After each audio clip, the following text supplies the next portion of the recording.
Dal Ministero degli Esteri ci hanno detto che per avere l'ufficialità che il cadavere trovato è di mio fratello ci vorranno una quindicina di giorni.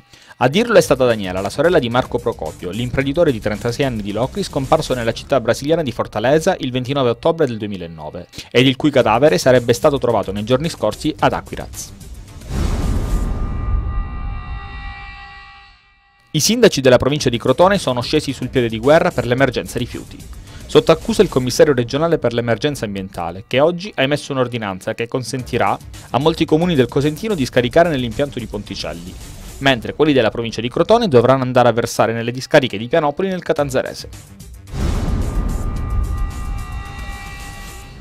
Ha avuto come protagonisti 12 immigrati ospiti del centro Sant'Anna di Isola Caporizzuto, la cerimonia della lavanda dei piedi del Giovedì Santo nella cattedrale di Crotone. L'arcivescovo Graziani ha scelto simbolicamente i 12 immigrati per impersonare gli apostoli a cui Gesù Cristo vuole lavare i piedi per ricordare ai presenti che tutti siamo figli di Dio.